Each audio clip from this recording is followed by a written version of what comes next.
আসসালামু আলাইকুম। এসএসসি 2025 তোমরা যারা বোর্ড চ্যালেঞ্জ করেছো তোমাদের কিছু কমন প্রশ্ন, যেমন চ্যালেঞ্জের পর খাতা কিভাবে দেখা হবে, ফলাফল পরিবর্তনের সম্ভাবনা কতটুকু, মার্কস কমার সম্ভাবনা আছে কিনা, ফলাফল কবে প্রকাশিত হতে পারে, তোমাদের এই যে প্রশ্নগুলো আছে কমন প্রশ্নগুলো নিয়েই আজকের এই ভিডিওটি।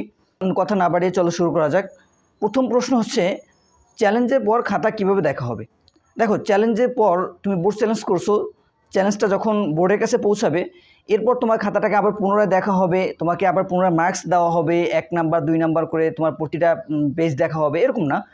বিষয়টা হচ্ছে, তুমি যখন চ্যালেঞ্জ করছো, চ্যালেঞ্জ করার পর তোমার ওয়েমারটা প্রথমে চেক করা হবে।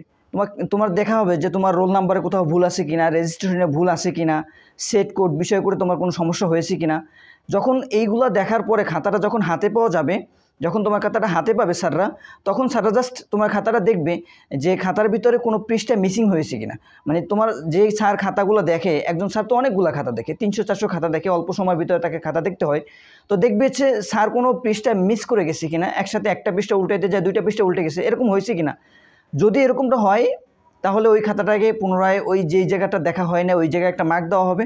যদি এরকম না হয়, যদি দেখা যেতেছে যে সব কিছু ঠিকঠাক আছে, তাহলে তোমাকে জাস্ট যেই নাম্বারগুলো দেওয়া হয়েছে ওই নাম্বারগুলো যোগ করা হবে, যে নাম্বারগুলো যোগ করতে স্যারের কোনো ভুল হয়েছে কিনা। যদি নাম্বারগুলো যোগ করতে ভুল হয়, তোমার ভুলটাকে সমাধান করা হবে। আর যদি এরকম কোনো সমস্যা না থাকে, যদি সব কিছু ঠিকঠাক থাকে, তাহলে তোমাকে জাস্ট যেই অবস্থা আছে ওইভাবেই থাকবে।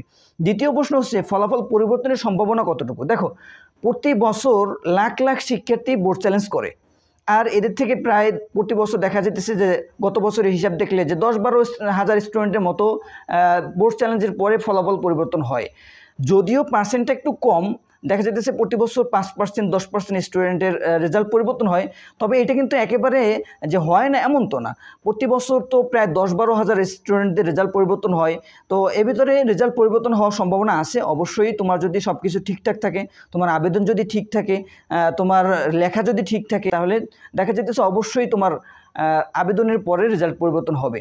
এরপর তোমাদের যে আরেকটা কমন প্রশ্ন দেখছি, সেটা হচ্ছে মার্কস কমার সম্ভাবনা আছে কিনা। দেখো, মার্কস কমার কোনো সম্ভাবনা নেই, এটা একেবারে রিয়েল, মানে একেবারে 100% শিওর যে তোমার মার্কস কমার কোনো সম্ভাবনা নেই।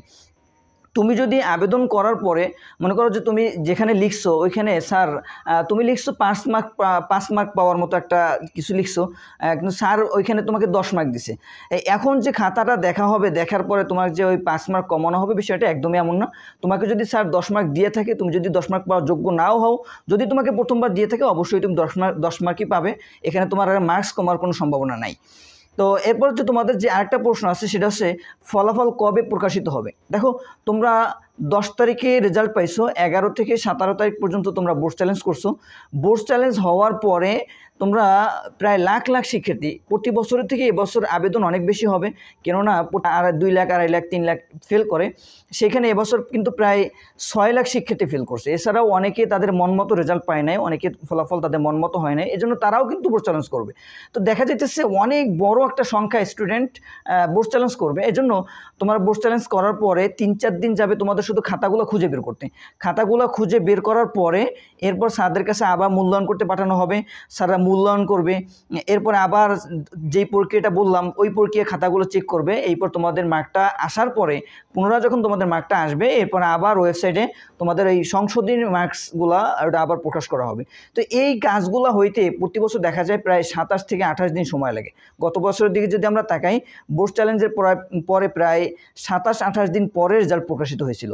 তো এজন্য প্রতি বছর যেই সময়টা লাগে, এবছর ওই সময়টাই লাগবে, 1 মাসের ভিতরে। অর্থাৎ তোমরা যে 10 তারিখে তোমাদের রেজাল্ট প্রকাশ হয়েছিল, আগামী 10 তারিখের ভিতরে, আগামী মাসের 10 তারিখের ভিতরে অবশ্যই তোমরা তোমাদের বোর্ড চ্যালেঞ্জের রেজাল্ট পাবা।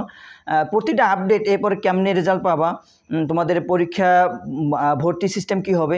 আবার অনেকের প্রশ্ন আছে যে আমরা ভর্তি হতে পারবো কিনা। অবশ্যই যেই সিস্টেমটা, মানে যেই আবেদনের যে সময়টা দেওয়া হবে, সেটা তোমাদের দিকে খেয়াল করেই, তোমাদের কথা মাথায় রেখেই আবেদনের সময়টা নির্ধারণ করা হবে।